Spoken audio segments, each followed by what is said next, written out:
सत्संग वाली नगरी चल रे मना।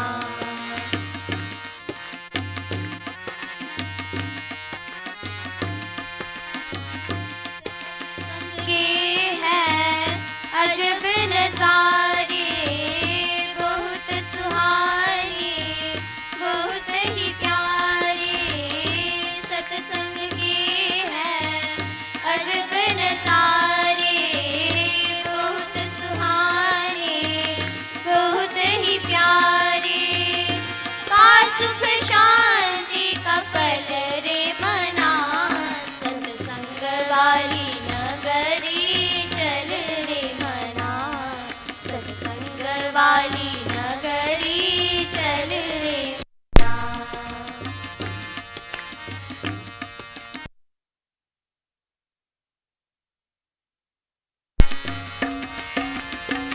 सत्संग का ये असर हुआ है, बाहर से सब बदल गया है।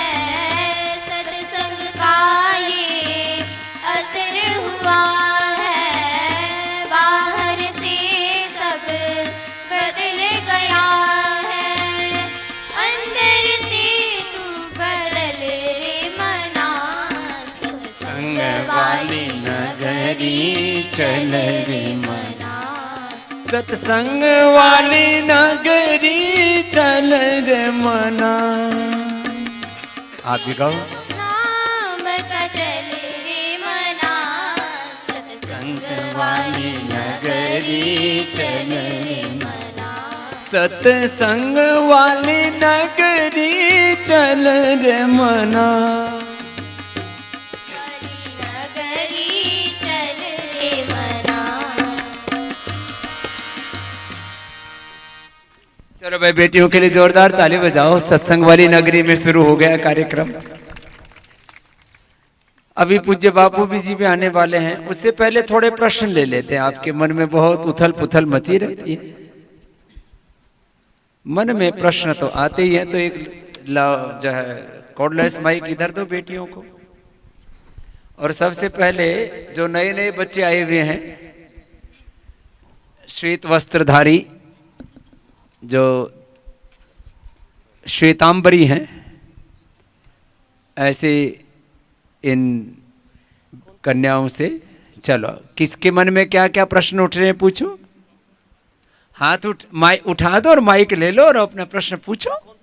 मेरे को बता रही थी देवश्रुति दीदी कि बेटियों के मन में बहुत प्रश्न आते रहते हैं, तो पूज्य बापू से भी पूछ लेना। तब तक हमसे भी पूछ लो। हाँ बोलो बेटा, खड़े होके बोलो, अपना नाम भी बोलो और अपना प्रश्न भी बोलो। कोई भी मन में प्रश्न आता कुछ भी पूछो। ओम गुरुजी। ओम बेटा जी। हम जब लड़ाई करते तो इस पे कैसे, बताओ क्या बोले। जब हम लड़ाई करते तो इस पे रोक, उस लड़ाई को, जब हमें गुस्सा आता तो हम उसे गुस्से को कैसे रोकें। जब लड़ाई की इच्छा होती है, गुस्सा करने की, किसी को मारने की इच्छा होती है, तो उसको कैसे रोके। तो दो तरीके हैं। एक तो लड़ाई कर लो, लड़ाई करने से आप दूसरे को मारेंगे, वो और आपको मारेगा, उससे हानि होगी कि लाभ होगा। हानि।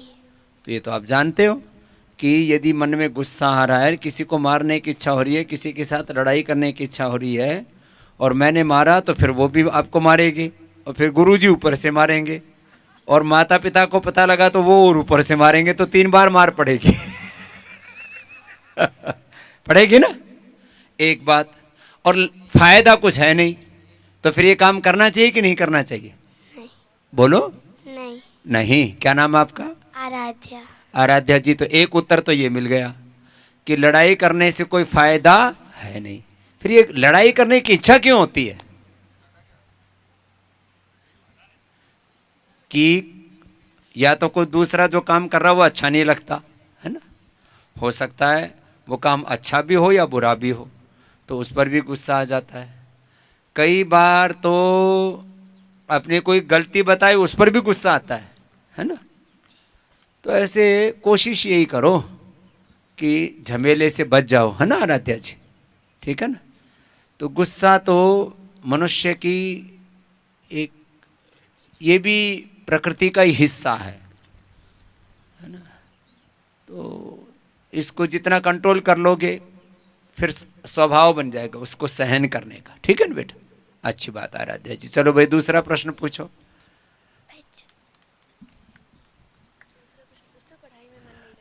किसी के भी मन में प्रश्न है तो हाथ उठाओ और माइक मिलेगा। हाँ जी बोलो, ऐसे प्रश्न पूछने में संकोच नहीं करना चाहिए। ओम स्वामी जी। ओम बेटा जी। स्वामी जी, पढ़ाई में मन क्यों नहीं लगता? क्या नाम है आपका? कृतिका। प्रतीका जी। प्रीतिका। कृतिका कृतिका। जी। तो आपका तो नाम ही ऐसा है कि कृतिका का तो मतलब ही होता है उसको कर्म करना ही चाहिए। पढ़ाई में मन नहीं लगता है तो किस में अच्छा लगता है? डांस में मन करता है। चलो आज डांस करो, परफॉर्मेंस कीजिए, आइए इधर। जो मन करता है वही करो। हाँ हाँ, तो आइए आप डांस करके दिखाइए। तो डांस का और किसका मन करता है? खेलने का? नहीं। खेलने का भी नहीं करता। और संगीत सुनने का? नहीं, ज़्यादा नहीं, पर डांस में ज़्यादा लगता है। डांस में ज्यादा लगता है। और पढ़ाई में भी कुछ तो सब्जेक्ट ऐसे हैं जो आपको अच्छे लगते होंगे। इंग्लिश अच्छी लगती है। इंग्लिश अच्छी लगती है। तो भाषाएं तो पढ़नी चाहिए, और संस्कृत भी थोड़ा आएगी तो अच्छी लगने लगेगी। अभी नई नई है ना, नया नया इंट्रोडक्शन हुआ है, नया नया प्रेम हुआ है। अभी तो धीरे धीरे उससे भी प्रेम हो जाएगा।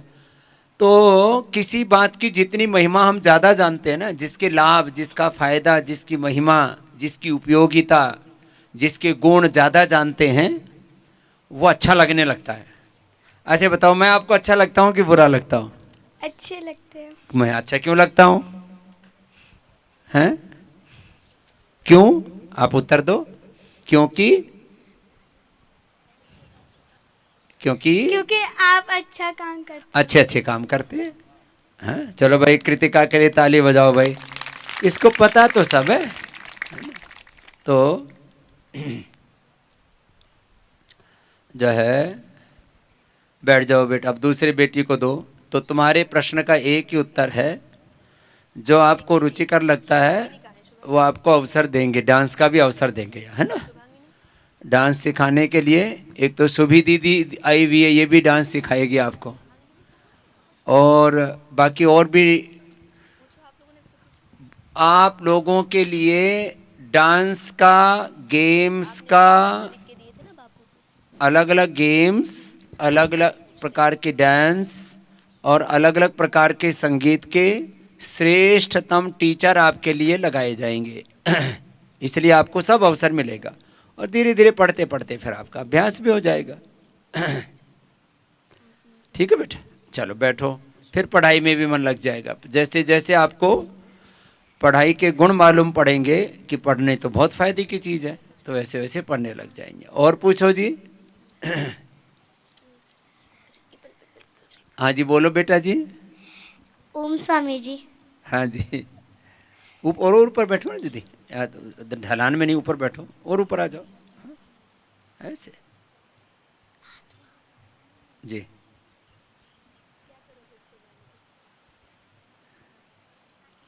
हाँ बोलो बेटा। कौन किस?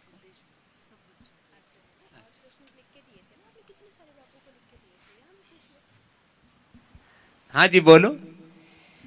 आत्मा क्या होती है? आत्मा क्या होती है? आत्मा वो होती है जो आपके भीतर है। कहाँ पे?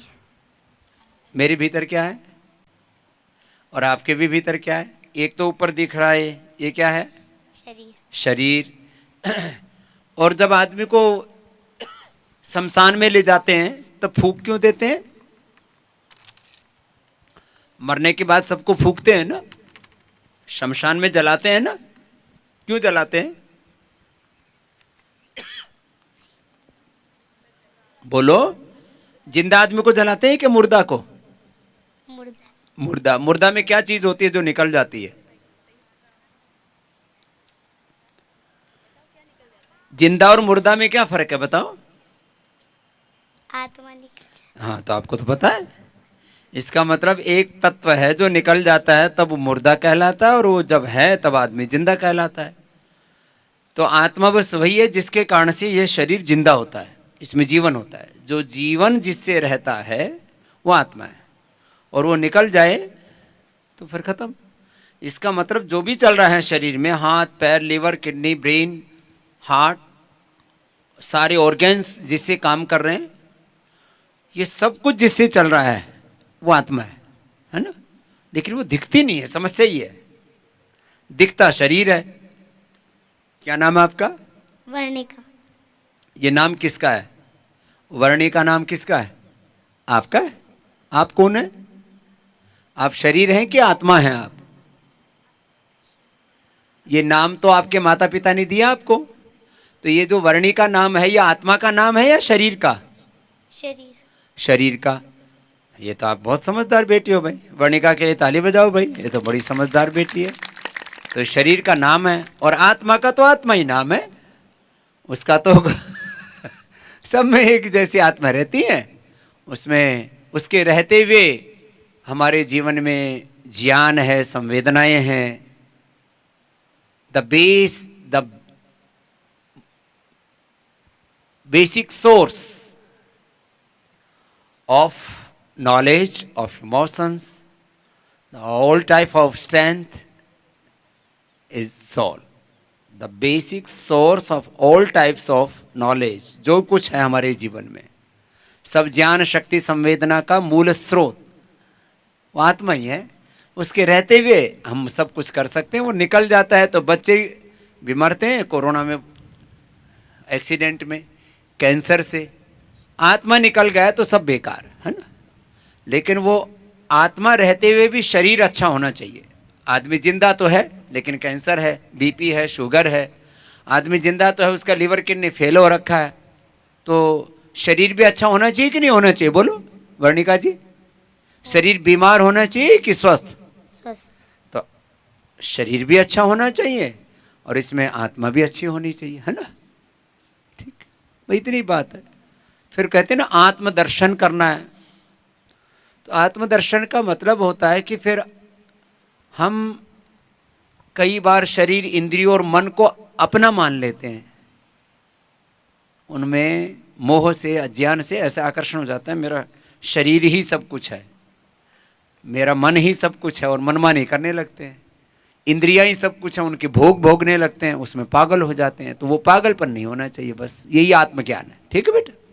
और इसी से कल्याण है। मुझे भी इतना ही ज्ञान है जितना अभी बताया, और उसी से ही मैं बड़ा सुखी हूँ और सबको बड़ा सुख दे रहा हूँ। ठीक है ना बेटा? चलो भाई वर्णिका जी बैठो। आत्मा का ज्ञान आपने पूछ लिया, अब आप पूछो बेटा। ओम स्वामी जी। ओम बेटा। हमारा मन संकोच क्यों करता है? संकोच मतलब किसी काम को, अच्छे काम में या बुरे काम में? सारे काम में। सारे कामों में? जी। सब कामों में आपको खाने में संकोच हुआ? कभी कभी होता है। अच्छा, तो उस दिन फिर क्या करते हो? नहीं मन करता तो नहीं खाती हूँ। अच्छा, तो ठीक है, जब भूख लगे तब खाया करो, नहीं तो मत खाओ। जी। ठीक है, एक बात। दूसरा, और किस काम में संकोच होता है? जैसे कुछ काम बड़े हमें कहते हैं पर मन नहीं करता उसे करने का। तो वो काम करने चाहिए कि नहीं करने चाहिए? बड़े कह रहे हैं वो सही है तो हमें तो करनी चाहिए। तो फिर तो आप तो जानते हो, तो कर लो, इसमें क्या दिक्कत है? हमने तो जो बड़ों ने कहा वो कर लिया, जी। है ना? और उससे हमको तो कोई नुकसान हुआ नहीं, फायदा बहुत हुआ, है ना? बड़ों की बात माननी चाहिए, क्योंकि वो हमसे ज़्यादा जानते हैं ना बेटा। जी। उनका ज़्यादा एक्सपीरियंस है, ज़्यादा नॉलेजफुल हैं वो, है? तो बड़ों के नॉलेज का, उनके एक्सपीरियंस का, सब चीज़ों का फ़ायदा उठाना चाहिए ना। तो कई बार कुछ चीज़ों को करने में संकोच हो और बड़े कह रहे हो तो कर लेना चाहिए, है ना? ठीक है बेटा? तो झिझक नहीं करनी चाहिए, संशय नहीं करना चाहिए, और मूलतः प्रमाद नहीं करना चाहिए।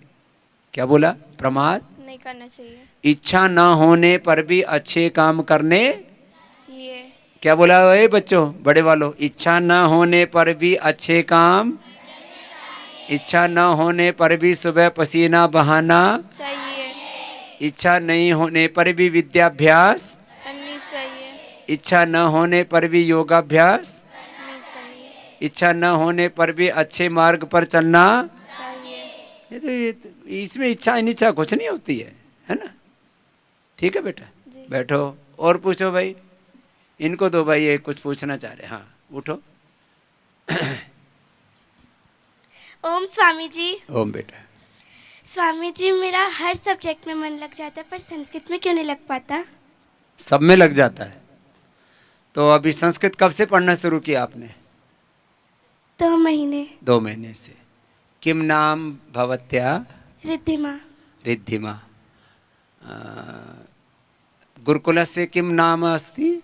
पतंजलि पतंजलि गुरुकुलम। मातुः नाम? नीलम। श्रीमती श्रीमती नीलम राणा। देवी अस्ति। पितुः नाम किमस्ति? श्रीमान गौरव। गौरव महोदय अस्ति। बोल वदतु। मम पिताजी नाम। पितुः नाम? पितुः नाम श्रीमान गौरव अस्ति। अस्ति। भवान वदति? वदतु। वदामि। वदामि। वदतु। वदामि। वदामि। तो भवती तो वदति संस्कृतम।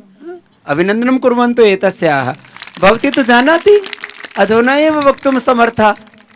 भवती तो अधुना एव जानाति, अधुना एव वदति। भवती तो जानाति, तो वदतु। अहं संस्कृतं जानामि। संपूर्णं वाक्यं वदतु पुनः। अहं संस्कृतं जानामि। वदामि।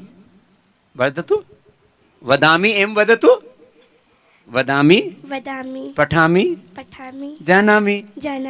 संस्कृतं मम प्रिया अस्ति। ये तो जानाती भवती। तो अभी कम जानते हो ना, इसलिए बेटा थोड़ा आपको ऐसा लग रहा है।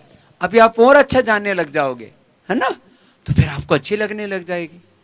मेरे को जब अंग्रेजी नहीं आती थी तो मेरे को भी ऐसे लगता था। Now I am speaking very well English. When I am speaking in English then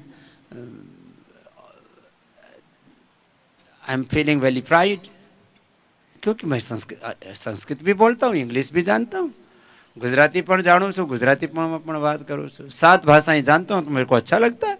भाषाएं तो जितनी जानोगे उतना अच्छा लगेगा आपको, है? अच्छा लगेगा आपको ना। तो संस्कृत भी अच्छी है बेटा ना। चलो बैठो। ओम स्वामी जी। ओम बेटा जी। स्वामी जी, यदि ईश्वर हमें एक दिन यहाँ इस दुनिया से जाना ही है, तो ईश्वर ने हमें जन्म किस उद्देश्य से दिया? उसलिए दिया कि 100 साल बाद जाएंगे, 100 साल तक जी लो, और अभी जाने की इच्छा हो तो अभी आपका वारंट करवा देता हूँ। अभी तो मरना नहीं है ना। फिर ये प्रश्न जब जाना ही है तो फिर मरना क्यों? 100 साल बहुत है। तो आपके इस प्रश्न का उत्तर 100 साल बाद तो पूरा मिल जाएगा, आधा अभी दे दिया है। आपको जीने में कोई कष्ट नहीं है ना, तो बस ऐसे जियो, है ना। इसलिए हर एक चीज का एक एजिंग प्रोसेस है। पूज्य बापू जी का आगमन हो रहा है और हम सब खूब आनंद कर रहे हैं। और बापू के आगमन पर आसमान से देवताओं ने पुष्प वर्षा की थी। तो फिर हमने कहा कि बापू ज़्यादा पुष्प वर्षा होने की संभावना होगी तो हम आ जाएंगे, बाकी आप आ जाओ बापू। तो बापू आ गए।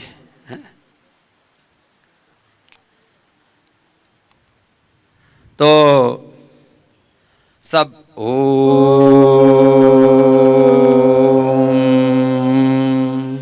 श्री गुरुभ्यो नमः। ओम श्री परमात्मने नमः।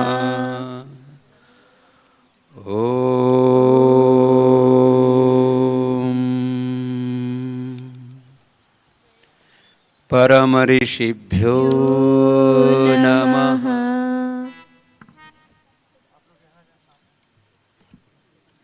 बैठो बापू। बहुत आनंद का,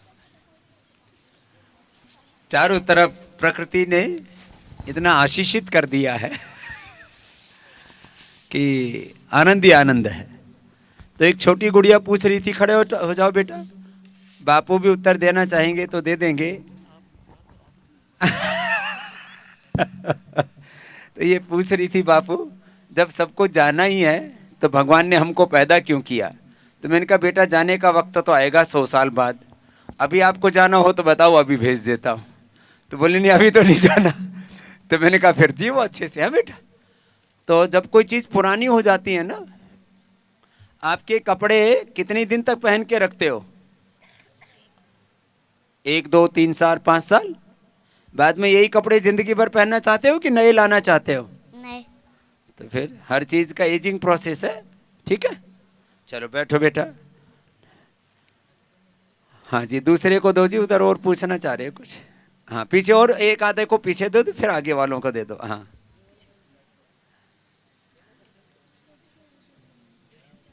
हाँ जी बोलो बेटा। ओम स्वामी जी। हाँ बेटा जी, हाँ बोलो, कोई नहीं।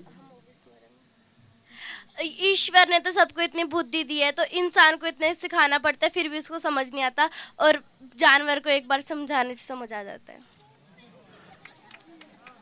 प्रश्न तो जोरदार पूछा, पहले तो इसके लिए ताली बजाओ भाई। गधे को किसने लात मारनी सिखाई? और ये जितने भी जानवर है तैरना जानते हैं, किसी ने सिखाया उनको? उनको स्वाभाविक ज्ञान जो होता है, ये बड़ी बात है, स्वाभाविक ज्ञान पशुओं में मनुष्य से ज्यादा होता है। स्वाभाविक ज्ञान, स्वाभाविक कुशलताएं, हाथी से लेके भालू से लेकर के पंछियों से लेके, पंछी 10,000 किलोमीटर से लेकर के 50,000 1,00,000 किलोमीटर से भी चल के आ जाएंगे और रास्ता कभी भूलेंगे नहीं। मुझे दिल्ली में चलते हुए, और आप कहाँ से हो? हरियाणा। आपकी भाषा में हांडते हुए, दिल्ली में हांडते हुए मुझे 30 साल हो गए करीब, मेरे को एक भी रास्ता नहीं आया। तो इसका मतलब मनुष्य के अंदर बौद्धिक सामर्थ्य कम है। और जो साइबेरिया आदि से पंछी आ जाते हैं, और जो समुद्र में मछलियां होती है ना, 10-10, 20-20, 50-50 हजार किलोमीटर का एरिया पार कर जाती हैं, और उनको कोई ट्रेनर की जरूरत, कोई मार्गदर्शन की जरूरत नहीं आती है ना। ऐसी बहुत सारे अलग अलग गुण हैं जीवों में, और कभी भी वो धोखाधड़ी भी नहीं करते। जैसे कुत्तों को ट्रेनिंग दे देते हैं थोड़ी सी, और वो बारूद और बहुत सारी तरह की चीज़ें, कुछ भी उनको अलग अलग चीज़ों की एक बार पहचान करा दी, पूरा पहचान करेंगे, कोई पक्षपात भी नहीं करते, ठीक। अब स्वाभाविक गुण, स्वाभाविक ज्ञान, स्वाभाविक कुशलताएं मनुष्यतर जीवों में ज़्यादा हैं, ये बात पक्की है।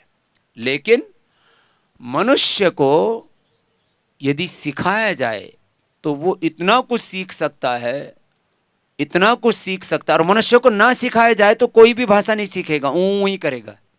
जंगल में छोड़ दिया जाए जानवरों के साथ, तो जानवरों की तरह थोड़ी बहुत भाषा सीख लेगा, बिना सिखाए कोई भाषा सीख नहीं सकता। ये तो भाषा की बात आई, अलग अलग कुशलताएं, लेकिन उसका बौद्धिक सामर्थ्य, उसका मस्तिष्क इतना विकसित है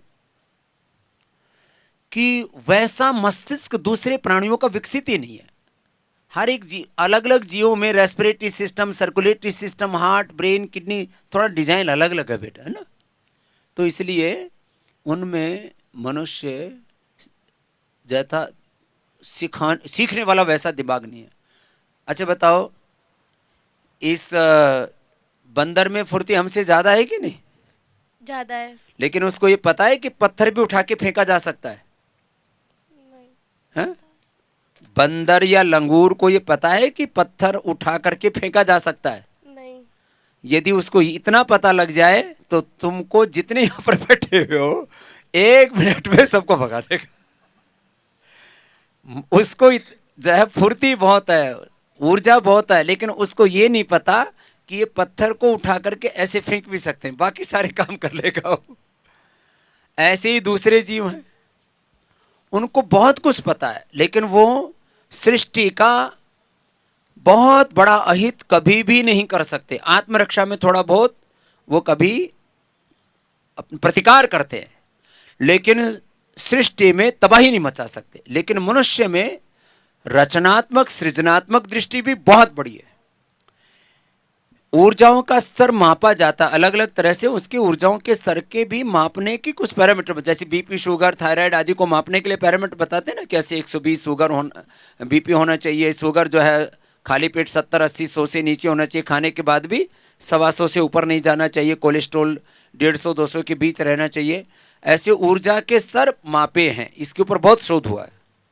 तो मनुष्य की जो ब्रेन की जो वेवलेंथ्स हैं, उसके जो एनर्जी के जो फ्रीक्वेंसी है, वो यदि 200-250 रहती है तो आदमी सामान्य बिहेवियर करता है, 500 होती है तो पूरे संसार में बड़े बड़े कार्यों का निष्पादन करता है, और जिनकी 700 के आसपास चली जाती है, अब उन्होंने इतना ही मापा है, 700 से मैं 1000 कह रहा हूं, इसलिए 700 से 1000 के बीच चली जाती है, तो एक व्यक्ति करोड़ों लोगों के भीतर सकारात्मकता, दिव्यता, उनमें एक बहुत बड़ी ऊर्जा का संचार कर देता है। ये गुण केवल मनुष्य में ही है ना। इसलिए मनुष्य में स्वाभाविक कुछ गुण, क्षमता, योग्यताएं कम होते हुए भी उसको सिखा करके वो बहुत बड़ा बन सकता है, इसलिए मनुष्य महान कहा जाता है। ठीक है, हाँ, लेकिन उसको बड़ों की, गुरुओं की बात माननी चाहिए। ठीक है बेटा, अब आगे दे दो भाई, पीछे वालों के बहुत प्रश्न ले लिए।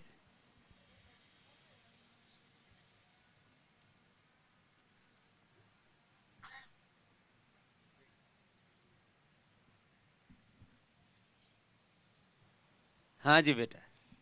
ओम स्वामीजी। हाँ स्वामीजी, यदामत्र आगतवती तदा प्रभृत्येव मम अहं मध्यप्रदेशे वसामि चेत् तत्र तु वातावरणं यत् शीतलं नास्ति चेत् तत्र शीतलमस्ति, तस्मात् कारणात् मम कंठे पीड़ा भवति, बहु अत्यधिकं। तदा प्रभृति अहं वदनेपि काठिन्यम् अनुभवति, न कदा अधुनापि दृश्यते। कदा कदा मध्ये बहु पीडा भवति। अन्यत् अस्तु, वदतु। बहु अधिकं वदामि न चेत् ध्वनिपि विकृता भवति, न निस्सरति, एवं बहु वदामि चेत्, बहु वदति चेत् लगातार सातत्येन चेत् एतस्य उपचारः तो उज्जायी प्राणायाम बहु कृतम्। उज्जायी करोति, प्राणायाम शोभनमस्ति। उज्जायी प्राणायामं विदधातु, सर्वांगासनं, हलासनं, एतत् तु समीचीनम्। अत्र फलद्वयम्, अत्र मर्मचिकित्सामपि करोतु, पुनश्च प्रत्यहम् अमृता श्वासारिक्वाथस्य, अमृतायाः श्वासारिक्वाथस्य, अमृता श्वासारिक्वाथ इति निपात्य कषायं कृत्वा पिबतु, तेन अतीव समीचीनं भवति। अधुना कंठामृत अपि निर्मितं, तत् गृहीतं कदा? अधुनैव गृहीतवती न, यदा हरिद्वारम् अधुना गतवती न, रामनवमी। सातत्येन तद् सेवनं कुर्वतु। श्वासारिवटी इति आयाति, श्वासारिवटीं गृह्णातु, पुनश्च श्वासारि गोल्ड इति प्रदास्यामि अहम्, अत्र भगिनीं प्रदास्यामि, सा दास्यति। एक ग्रामं मधुना सह नेतव्यं, शोभनं भविष्यति मधुना सह। अन्यत् कापि भगिनी संस्कृत भाषायां यदि पृच्छितुम् इच्छति चेत् या संस्कृतं वदन्ति जानन्ति ता संस्कृत भाषायां प्रष्टुम् अर्हन्ति। किमपि एतत् स्वास्थ्य विषय अभूत् एतस्य प्रश्नस्तु, अन्या कापि वदतु।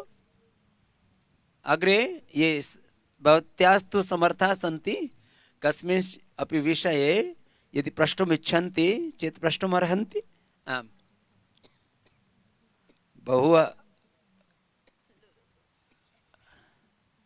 बहु प्रश्नानि आयान्ति।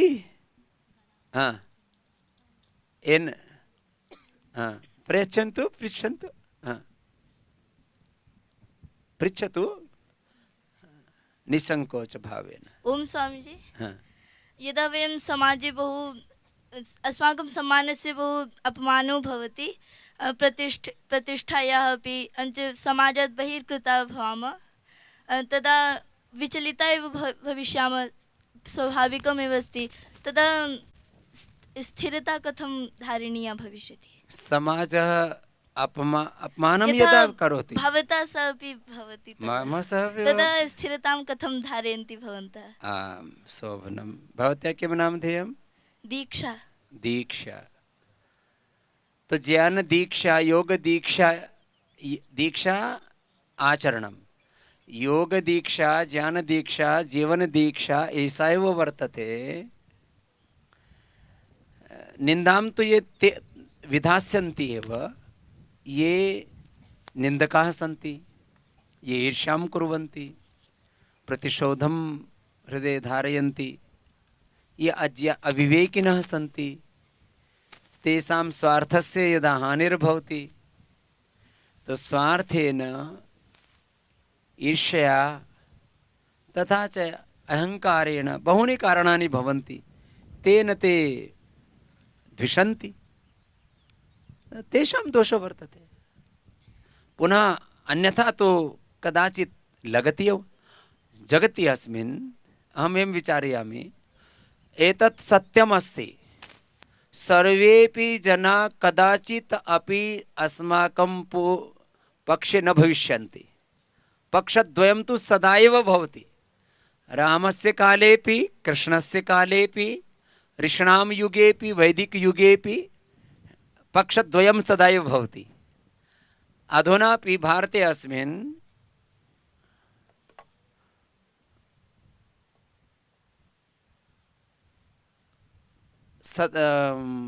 पञ्चत्रिंशत् उत्तरशताधिका कोटिजनाः सन्ति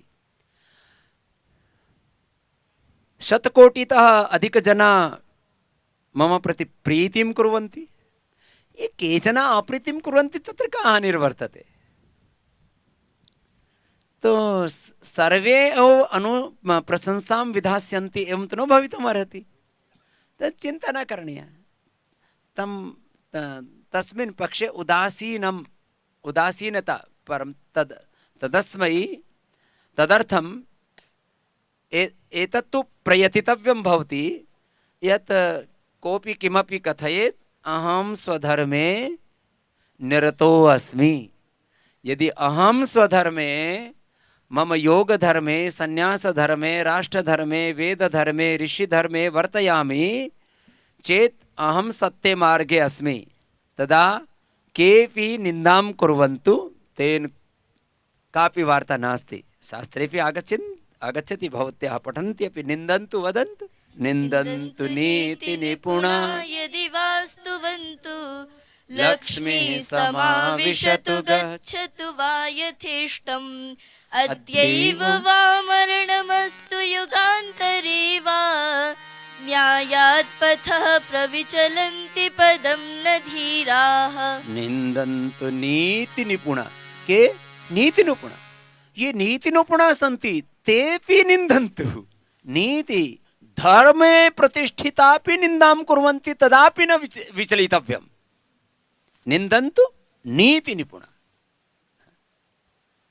एवं विचार्य सदा आनन्देन वर्तयितव्यम् अहमपि तथैव वर्तामि व्यवहरामि अन्य यद् वयम् इच्छामः यद् वयं चिन्तयामः तदेव अन्येषु अपि चिन्तयामि तेऽपि तथैव चिन्तयेयुः परन्तु तद् सा भावना बहु राष्ट्रहिता सर्वहिता एव अस्ति तदापि यदा न चिन्तयन्ति तथा न भवत्या तु एवमेव चिन्तनीयं यथा चिन्तयति परं ते न चिन्तयन्ति कथं भावना कर्तव्या भावना तो एषा एव शोभना अस्ति यत् एतेपि धर्मे प्रतिष्ठता भवेयुः न भवन्ति चेत् वयम् अस्माकं प्रयत्नं करिष्यामः यदा ईश्वरस्य अनुकम्पा भविष्यति तस्य सौभाग्यस्य उदयं भविष्यति तदा स अपि आयास्यति धर्मे शोभनम् अन्य हाँ वदतु वदतु हाँ किमपि प्रष्टव्यं वक्तव्यं कथनीयम् आं वदतु ओम स्वामीजी ओम स्वामीजी वयम् आत्मविश्वासम् अन्ये च निर्णयक्षमता कथं वर्धितुं शक्नुमः आत्मविश्वासं निर्णयक्षमतां वर्धयितुम् उपायद्वयं वर्तते एकः उपायः तु एषः वर्तते यत् प्रभाततः एवं चिन्तनीयं यत् अहम् ईश्वरस्य यन्त्रोऽस्मि, अहं ऋषीणां वंशजो अस्मि, ऋषिकाणाम् अहं सन्ततिरस्मि, अहं पृथ्वी माता भूमि पुत्रोऽहं पृथिव्या, पृथ्वी मातुः अहं पुत्री अस्मि, अहं न एका मात्र व्यक्तिमात्र नास्मि, न एकं शरीरमात्रम्, अहं तो अजर अमर नित्य विनाशी आत्मा अस्मि। आत्मसंदर्भे आत्मग्लानि न भवेत्, आत्मविस्मृतिर् न भवेत्।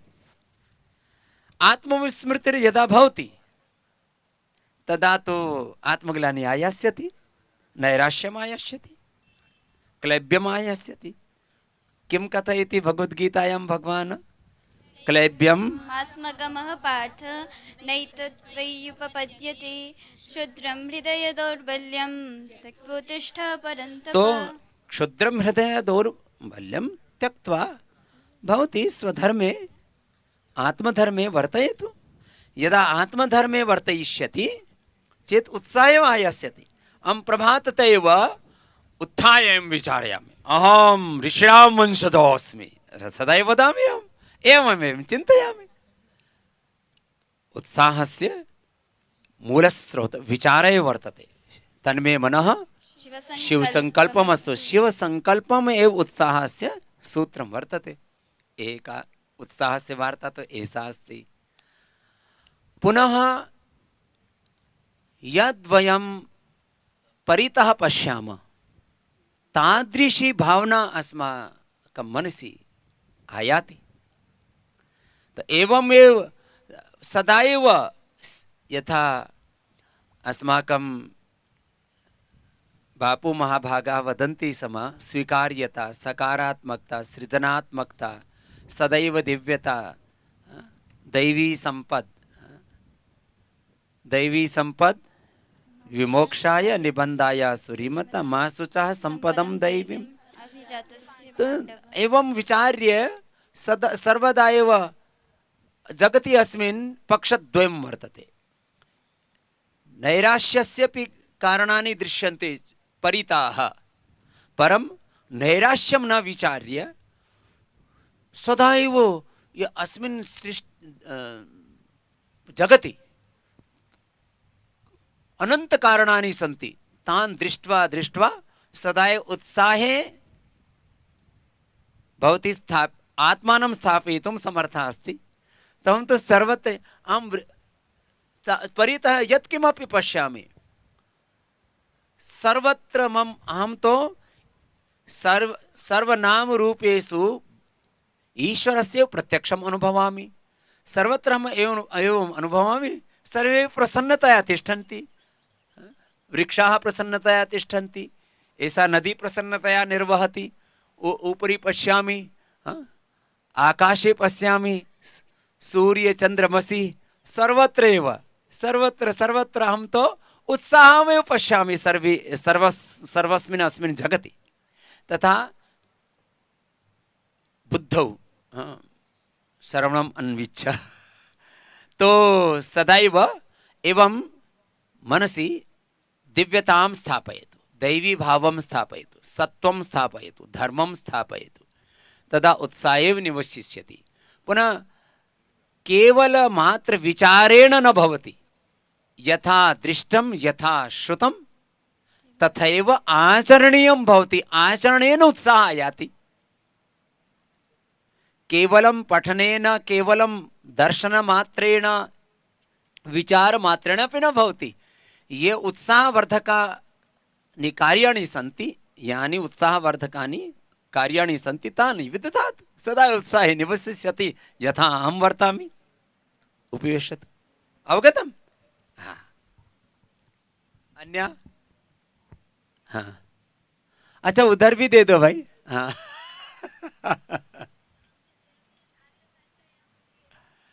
हाँ, ये तो थोड़ा संस्कृत में बच्चे बोल रहे थे ना, तो बापू मैं भी कभी कभी बोलता हूँ संस्कृत में, तो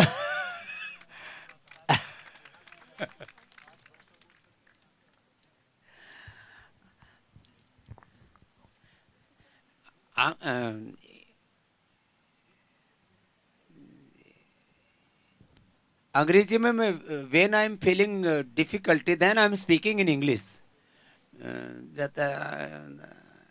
जब मैं देखता हूँ कि यहाँ अंग्रेजी में बोलने से बात बन जाएगी तो वहाँ अंग्रेजी में ठोकता हूँ। कोई दूसरा हमको मूर्ख माने तो फिर उसको अंग्रेजी में बोलते तो बोलता है ये तो बाबा पढ़ा लिखा है। मैंने कहा तेरे को यही समझ में आता तो यही बोलो। हाँ बोलो बेटा। ओम स्वामी जी अस्माकं जीवने दुःखं किमर्थम् आगच्छन्ति। आपको क्या दुख है पहले तो ये बताओ। भवती किम दुखम अनुभवती, ये बोल रही कि दुख क्यों आते हैं, तो आपको किस किस चीज से दुख मिलता है तो मैं उसको सुख में अभी बदल देता हूँ। मेरे पास कला है, मैं हर दुख को भी सुख में बदल देता हूँ। हाँ बोलो किस किस चीज से दुख होता है, आपको क्या क्या दुख अनुभव हुआ अभी तक बताओ, फिर आगे वाला का भी बता दूंगा मैं। हाँ आपको पढ़ने से दुख होता है? नहीं होता। खाने से दुख होता है? नहीं होता। सोने से दुख होता है? नहीं होता। मनुष्य का जन्म लेके दुख हो रहा है? बोलो ना। हाँ ये अभी सुनी सुनाई बात है बेटा ना, कि जीवन में दुख क्यों होता है। तो दुख, कुछ लोग बेवजह दुखी होते रहते हैं। जैसे आपको मैंने पूछा ना किस बात से दुख है, तो आपको दुख मिला ही नहीं कहने के लिए। कुछ लोग किस बात से दुखी हो जाते हैं, किसी ने हमको जल्दी जगा दिया। कुछ लोग इस बात से दुखी हो जाते हैं कि हमको ये हो गया, हमको वो हो गया, है ना। तो ऐसा दुख नहीं होना चाहिए, है ना। ठीक है बेटा। और कुछ कारण हो तो और बता दो। तो दुख का कारण रोग है, दुख का कारण कई बार नुकसान हो जाता है, दुख का कारण कभी अपमान भी हो जाता है, दुख का कारण किसी अपने का वियोग हो जाता है। ऐसे बहुत से कारण हैं दुख के, और उन कारणों का भी निवारण कर सकते हैं। रोग से दुख हो रहा है तो रोग को मिटा लो, गरीबी से दुख हो रहा है तो गरीबी को भी हटा लो, उसके भी उपाय हैं। हाँ किसी ने अपमान कर दिया तो उसमें भी किसी महापुरुष का सत्संग कर लो, हाँ तो वो भी दुख हट जाता है। हाँ कुछ जो किसी के जाने का जो कष्ट होता है वो तो नहीं हटता है ना, थोड़ा उसमें तो दिक्कत आती है। ठीक, चलो अभी एक सुख मिलेगा बड़ा, एक अच्छा सा भजन सुनाएंगे बच्चे। हाँ तो सद्गुणों की साधना में ध्येय ज्योति नित जले। तो सद्गुणों की साधना करते रहो, फिर दुख होगा ही नहीं, और दुख भी आएगा तो वो सुख में तब्दील हो जाएगा। हाँ ये सामर्थ्य है तुम्हारे भीतर। हाँ कोई नहीं। हाँ बहुत अच्छा। गुणों की साधना में नित जले, सद्गुणों की साधना में धिय ज्योति नित जले, संग्राममय जीवन धरा पर विजय रथ में सद्गुणों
जो इतने आदर्श अपने सामने रखेंगे, अब उनके लिए तो कभी नैराश्य, कभी जीवन के अंदर हताशा आ ही नहीं सकती। इतने ऊंचे आदर्श कितने कितने बता दिए सब।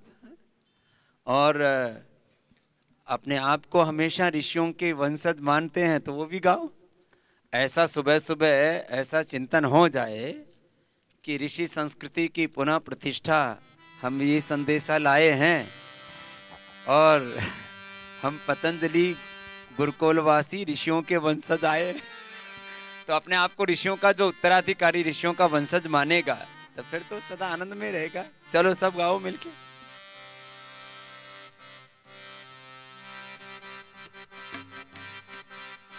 संस्कृति पुनः प्रतिष्ठित हो, ऋषि संस्कृति पुनः प्रतिष्ठित हो, हम ये अभिलाषा लाए हैं।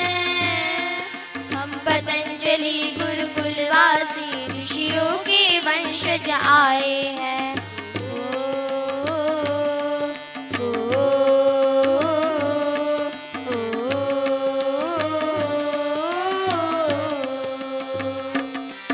मर्यादा पुरुषोत्तम के हैं हम पुत्र पुत्रियां अनुयायी। योगेश्वर जैसे नूर की बाधा जो मन में है आई। अपना स्वर्णिम इतिहास आज, अपना स्वर्णिम इतिहास आज हम फिर दोहराने आए हैं। हम पतंजलि गुरुकुलवासी ऋषियों के वंशज आए हैं। ओ, ओ, ओ,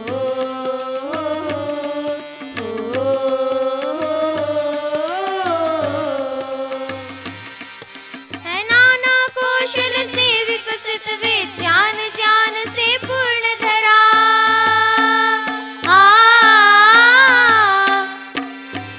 देश प्रतिष्ठित हो ये योग यज्ञ से परा। अज्ञान दूर कर ज्योतिर्मय, अज्ञान दूर कर ज्योतिर्मय, जग का संदेशा लाए हैं। हम पतंजलि गुरुकुलवासी ऋषियों के वंशज आए हैं।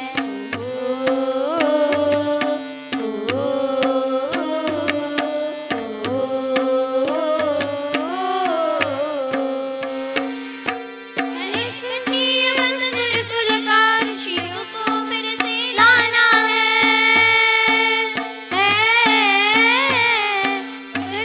शांति की जगती में तत्व का पाठ पढ़ाना है।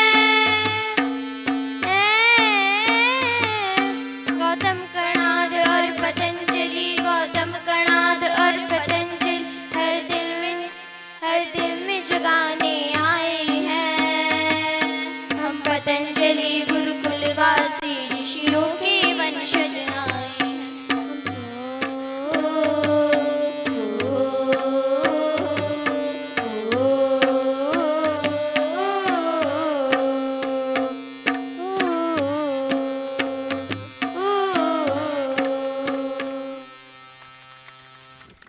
तो ये तो ऋषियों के वंशज तैयार हो गए हैं पूरे।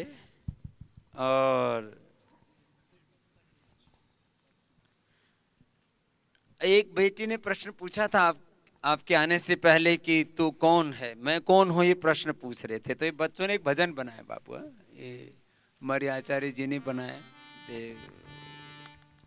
हाँ, ये सारे ये बच्चे ही बनाते हैं। हमारी जो आचार्य हैं वो अच्छी कवित्री भी है देवश्रुति जी। तो तू कौन है, आदमी के मन में बार बार प्रश्न उठता है ना, तेरा गंतव्य क्या है, लक्ष्य क्या है। तो सुनाओ बच्चा है? सभी बच्चे का आनंद। ये तो कोई औपचारिक कार्यक्रम नहीं है, तो आनंद वाला है। बापू आनंद करने आए।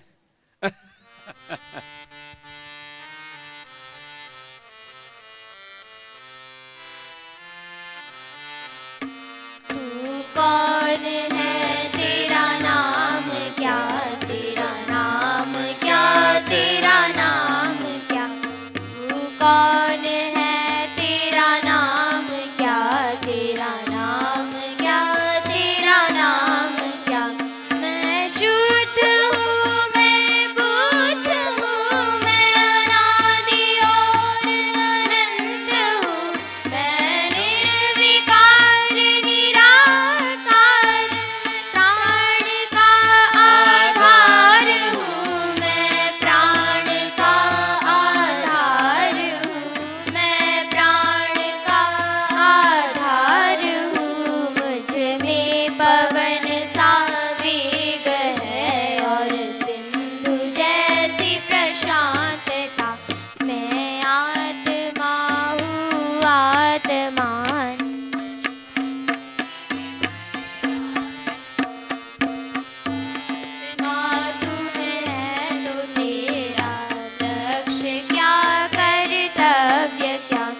पिता परमात्मा सर्वज्ञ अनुपम न्यायकारी। जग पिता परमात्मा सर्वज्ञ अनुपम न्यायकारी। जग पिता परमात्मा। चलो भाई, बहुत बहुत अभिनंदन। तो सारा ज्ञान हो गया तुमको। तब सुरभि जी एक और सुभी जी सुनाओ जी एक। हाँ? तो जो है ये सब बच्चे अपना आनंद करते रहते हैं बापू, खुद कविताएं भी करते हैं और हाँ तबला तुम बजाओ भैया। अच्छा अच्छा, हाँ करो, सेवा करो।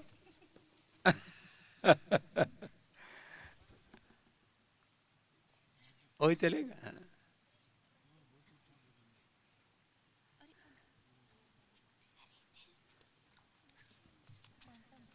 लेकिन आज की सांझ बड़ी बापू सुहानी है, सुबह भी ऐसी थी।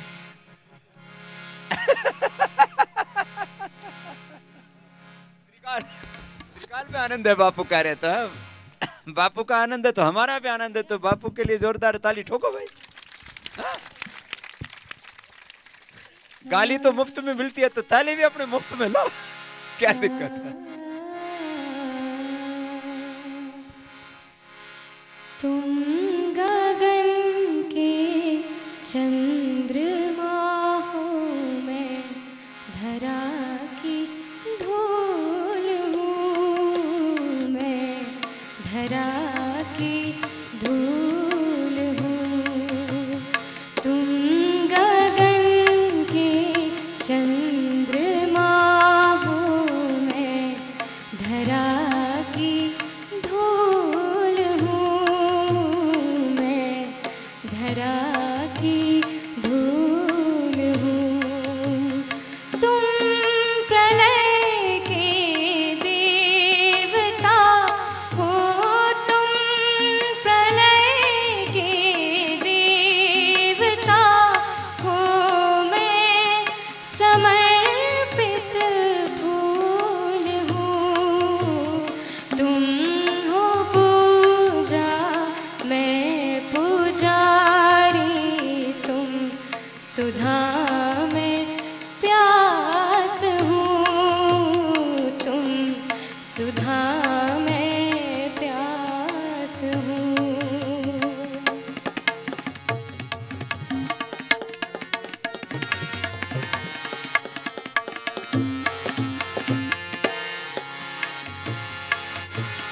तुम महासागर की सीमा, मैं किनारे की लहर। तुम महासंगीत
चलो बापू एक और सुना दो भाई, एक अच्छा है। कोई गजल या कोई पुराना गीत लता जी है?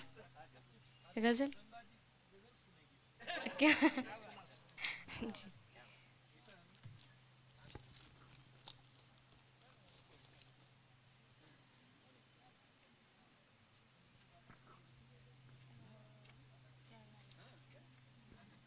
थोड़ा आगे आके थोड़ा पकड़ लेना चलेगा।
सलोना सा सजन है और मैं हूँ, सलोना सा सजन है और मैं हूँ, जिया में एक अगन है और मैं हूँ, सलोना सा सजन है और मैं हूँ। आ आ आ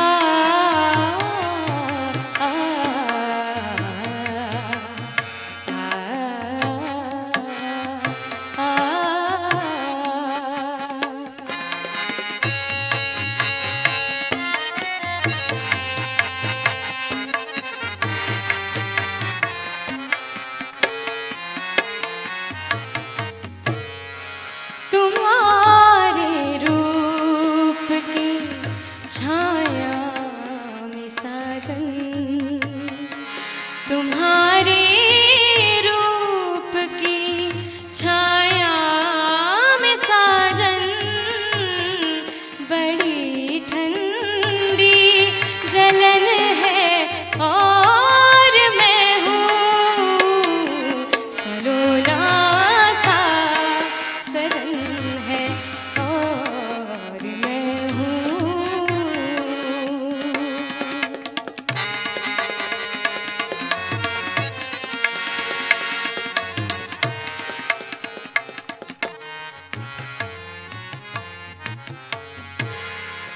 चुराए चैन रातों को जगाए, चुराए चैन रातों को जगाए, पिया गाए चलन है और मैं हूँ, सलोना सा सजन है और मैं हूँ, सलोना सा सजन है और मैं हूँ।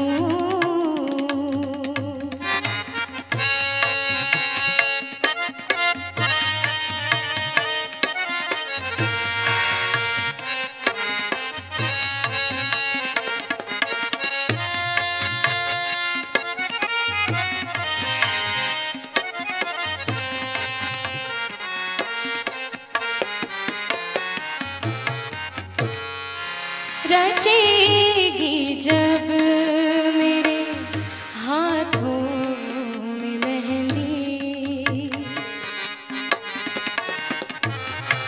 रचेगी जब मेरे हाथों में मेहंदी, रचेगी जब मेरे हाथों में मेहंदी, उसी दिन की लगन है और मैं हूँ सलोना सा सजन है और मैं हूँ सलोना सा सजन है और मैं हूँ जिया में एक लगन है और मैं हूँ सलोना सा सजन है और मैं हूँ।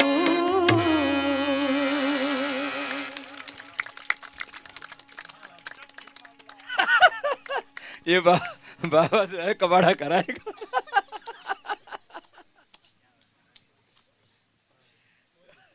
ये सतवा बाबा गजल गाएगी अब एक।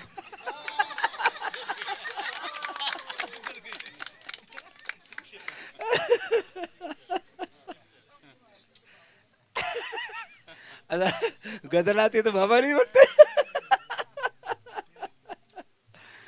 हाँ, अब कुछ दूसरी गजल सुना दे बेटा। कोई वैसे तो हर प्रेम को तुम भगवान से, गुरु से, सत्य से, किसी से भी जोड़ सकते हो। तो ऐसे कुछ लोग तो बहुत गंभीर संकट में पड़ जाते हैं बाबा की तरह।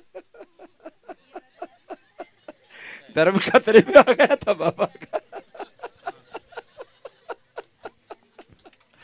तो अब ए शुभी खतरे से बाहर निकाल बाबा को जल्दी।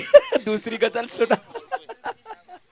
हाँ, कोई गजल से निकालूं या कोई भजन से? हाँ भजन से। गजल से गजल ऐसी सुनाओ कि मतलब थोड़ा, ठीक है ठीक है। हाँ जी। उधर उभर जाए। हाँ जी। हाँ, बिना मेहंदी वाली सुना दो।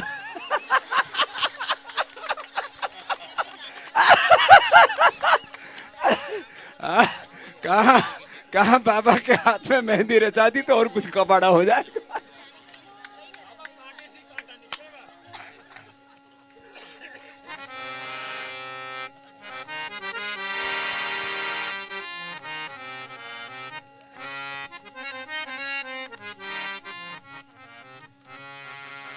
सोहेल राणा जी मौसीकार हैं इसके, और शायर फयाज आजमी साहब।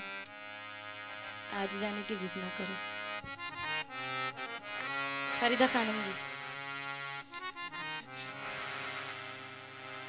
आज जाने की जिद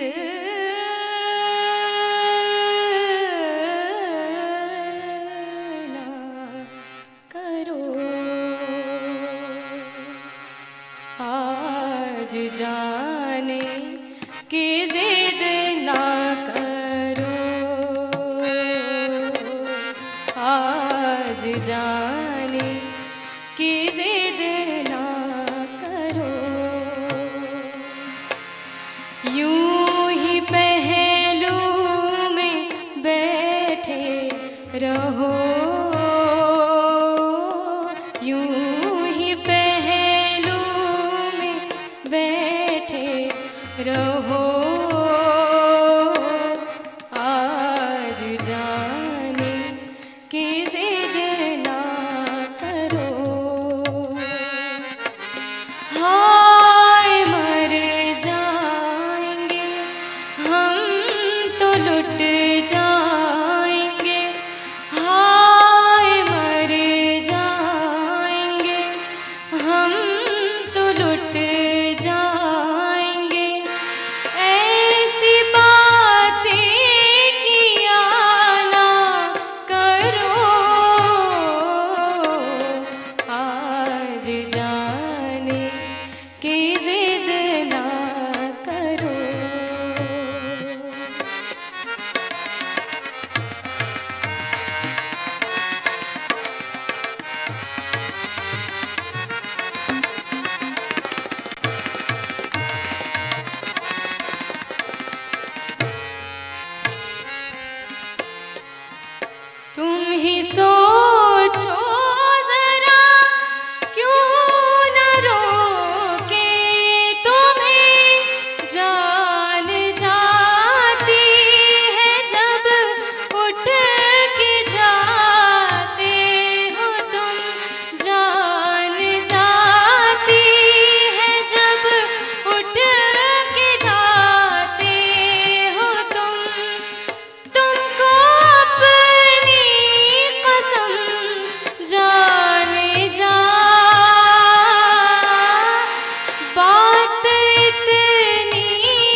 गजल का मक्ता।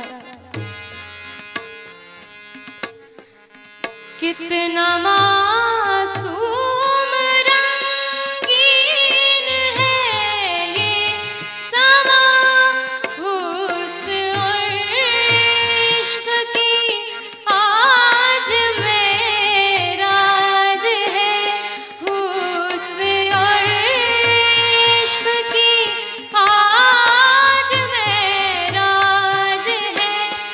कल की किसको खबर जाने जा, रोक लो आज की रात को, आज जाने की जिद ना करो, यूं ही पहलू में बैठे रहो, आज जाने की जिद ना करो। हाय मर जाएंगे हम तो लुट जाएंगे, ऐसी बातें किया ना करो, आज जाने की जिद ना करो, आज जाने की जिद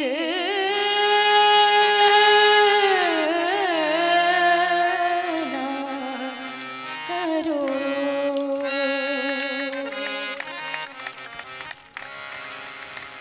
तो महाराज कुछ और बढ़ गया स्ट्रेस।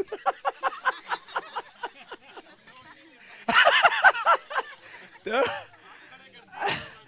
तो ये गजलें खाली प्रेम की होती बाबा, कुछ वैराग्य की नहीं होती क्या? तो इन सर, शायद प्रेम के बाद के वैराग्य की। वैराग्य की गजल। अच्छा, प्रेम के बाद वैराग्य जागता है। अच्छा। तो तो तो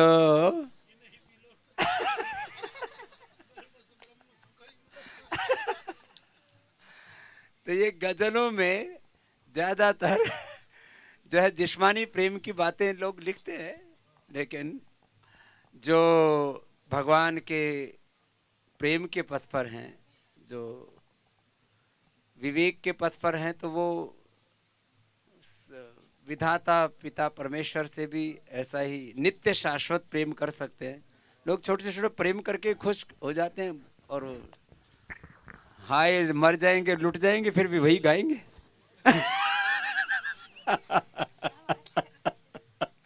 तो कुछ बिना मरने लुटने वाला भी है। हाय मर जाएंगे, हाय लुट जाएंगे, नहीं नहीं नहीं। फिर भी वही गाएंगे।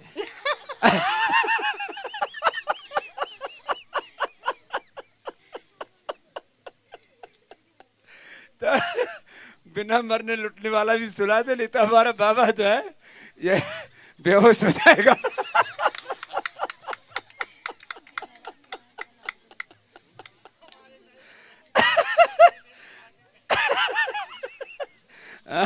ये सारी रचना का जड़ यही है।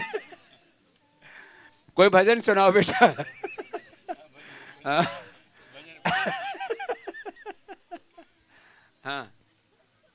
स्वामी जी, पुराना गीत है लता जी का, नाम गुम जाएगा चेहरा ये बदल जाएगा। हाँ, हमको नहीं पता बेटा, हमने कुछ नहीं सुना। नहीं, वो ऐसा नहीं है। हाँ। भजन सुना दे कोई। भजन जैसा ही। हाँ अच्छा, ये सभी अच्छा अच्छा बोल रहे हैं, माताएं अच्छा बोले तो इसका मतलब ठीक ठाक ही होगा। चलो भाई सुना दो। अच्छा, इनके जमाने का। हाँ। तो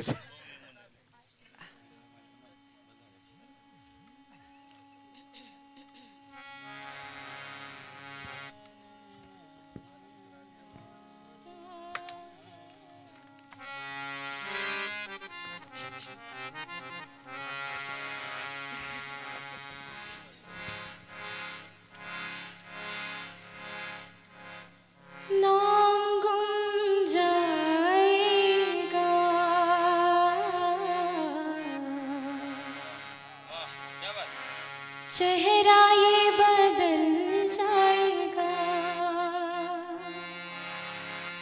मेरी आवाज़ ही पहचान है। गर याद रहे ओ नाम गुम जाएगा, चेहरा ये बदल जाएगा, मेरी आवाज़ ही पहचान है। गर याद रहे ओ नाम गुम जाएगा।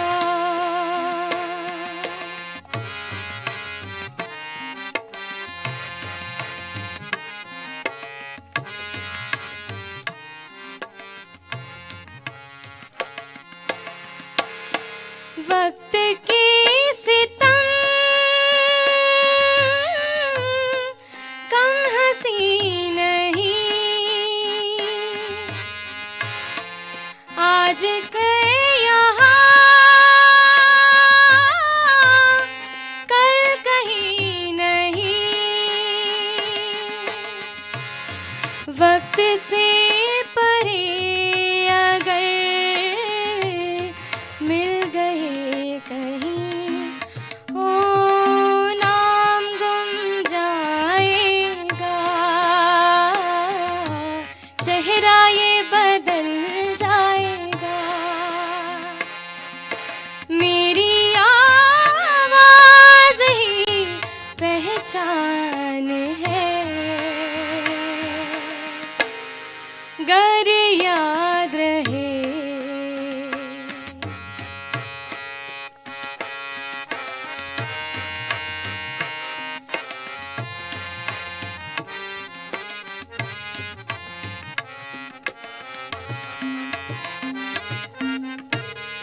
जो गुजर गई कल की बात थी, ओ उम्र तो नहीं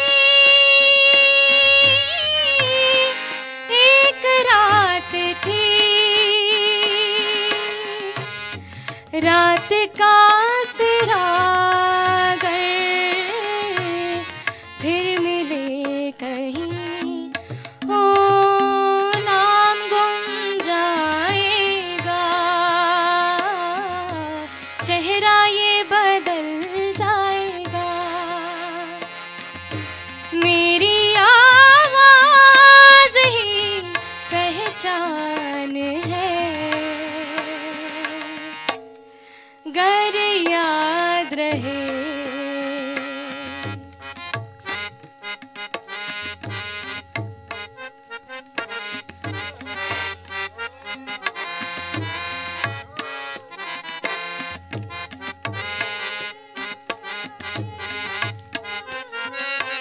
मुझे तेरी बहुत ज़रूरत है, मुझे दोष न देना जग वालों, मुझे दोष न देना जग वालों, हो जाए अगर दिल दीवाना, चंदन सा बदन चंचल चितवन, धीरे से तेरा ये मुस्काना, चंदन सा बदन चंचल चितवन, धीरे से तेरा ये मुस्काना।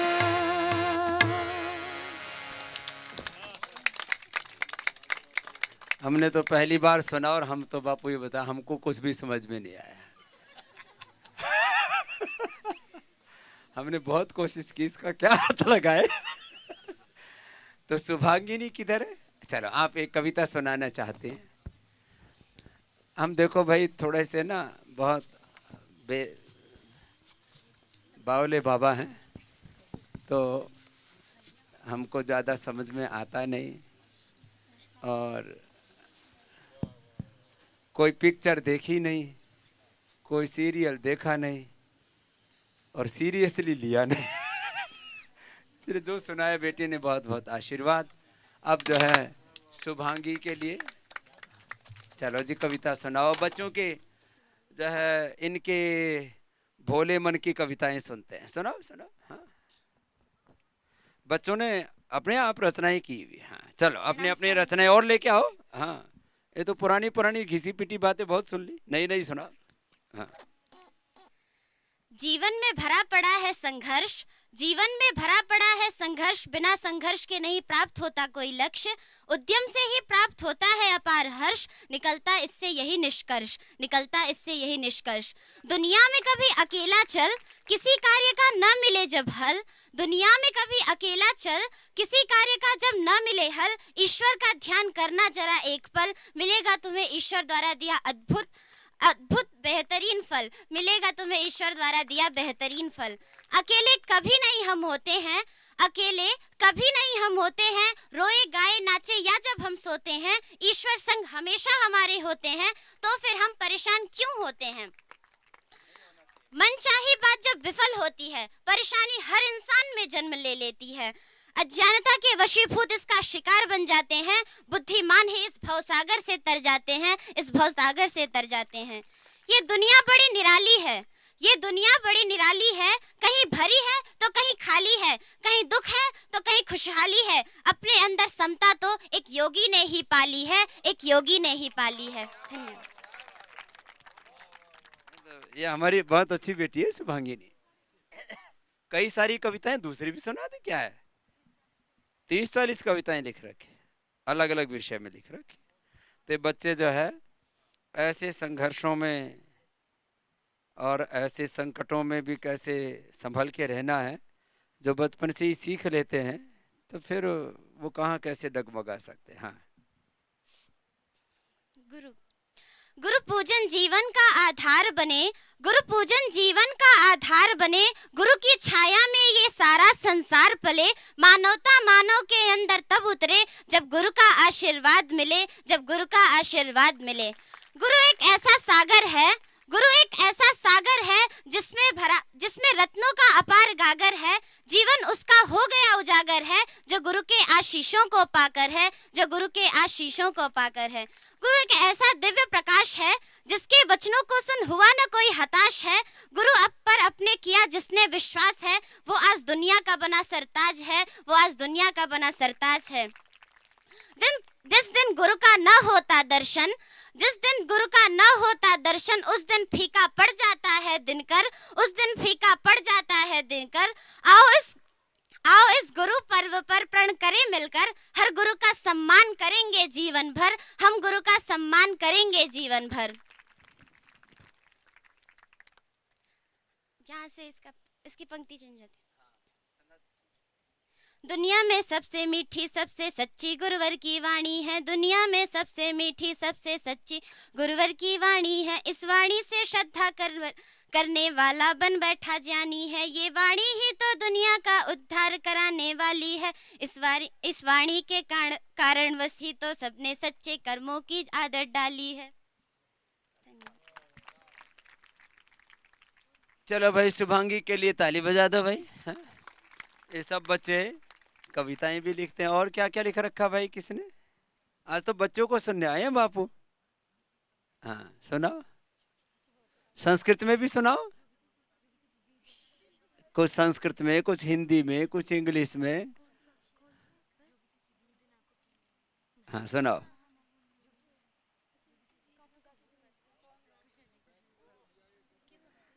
बैठने से आनंद हो गया ना। हाँ ये तो अब देखो, ये जो प्लेटफॉर्म बनाया ना, ये मैन मेड नहीं है, ये अलकनंदा जी ऊपर आई और यहाँ बहुत उबड़ खाबड़ था, ये यहाँ करीब 4-5 फीट भराव किया है माता जी ने। हाँ तो ये भगवान ने, ये मैन मेड नहीं है, ये गॉड मेड है। ये चबूतरा जहाँ बैठे हुए ना, सब भगवान ने बनाया। तो भगवान का धन्यवाद करो और बस थोड़े पतले और हो जाना। हाँ थोड़ा धरती माता थोड़ी सी आपसे नाराज है।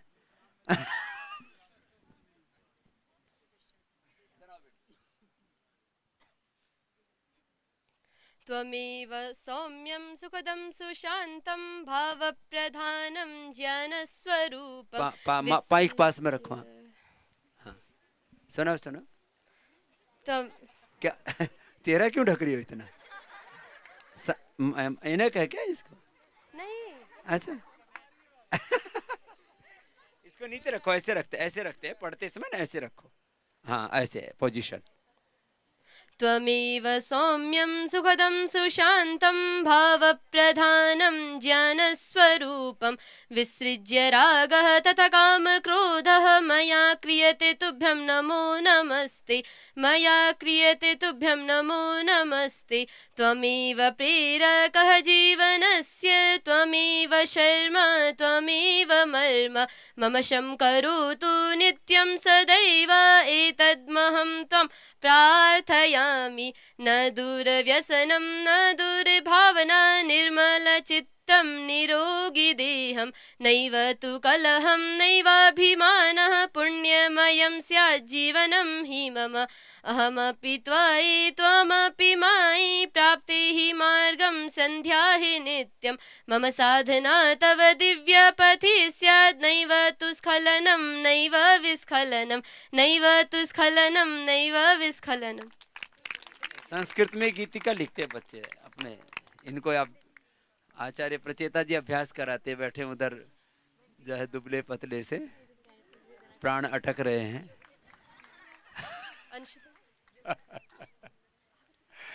बहुत अच्छा, ये बहुत बड़े विद्वान हैं साहित्य के, व्याकरण के और संस्कृत के, तो ये बड़े अच्छे महात्मा हैं। हाँ और सुनाओ। हाँ नमामः गंगे वयम, देव नदी त्रिपतगे सुर नदी है गंगे, देव नदी त्रिपतगे सुर नदी है गंगे, व सर्वमंगला त्वमेव पुण्यवाहिनी, त्वमेव सर्वमंगला त्वमेव पुण्यवाहिनी, गर्भे तव पोषितं भारतस्य जीवनं, नमामः गंगे वयं, नमामः गंगे वयं, नमामः गंगे वयं।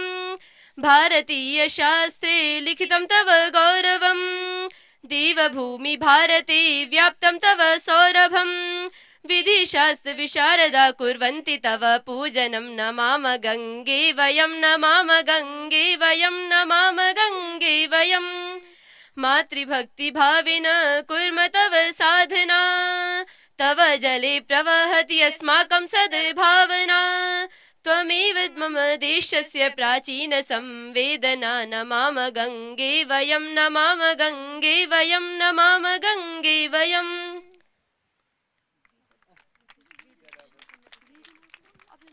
और सुना लो दूसरे। हाँ सुनाओ सुनाओ। हाँ। श्लोक सुनाओ। हाँ दाता हि यस्य पुरुषार्थमार्गं, दात्रा हि लक्ष्यं सहसा हि प्राप्तं, कार्यं हि तस्य अवलोकमात्रम्, आत्मा प्रसन्ना स्वयमेव जातः, आत्मा प्रसन्ना स्वयमेव जातः। गुरो हि आज्ञा च श्रुता हि येन, शिष्यं हितं वै कथयन्ति धन्यं, गुरुं विना खलु इह जीवलोके, अज्ञानमूढा हि भवन्ति सर्वे, अज्ञानमूढा हि भवन्ति सर्वे। श्लोक रचना भी करते हैं, गीतिका ऐसे सिखाते हैं इनको। हाँ चलो और सुना। हाँ जी। प्रकृत्या सुरम्यं विशालं प्रकामं, सरित्तार्हारैललामं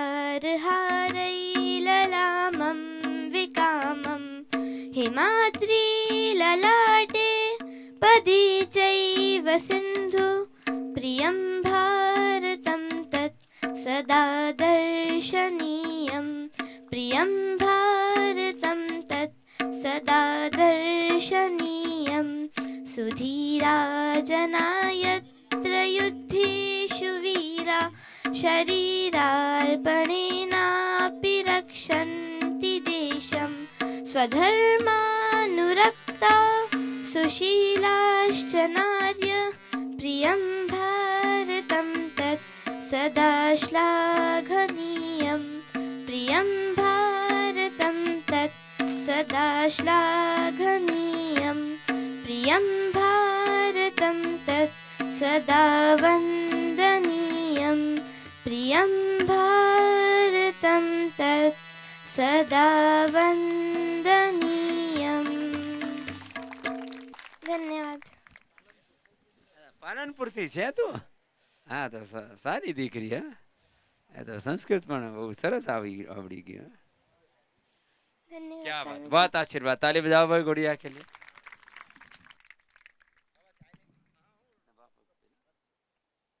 ये शक्कर वाली बनाई है ना? मधुरम वाली? हाँ चीनी वाली।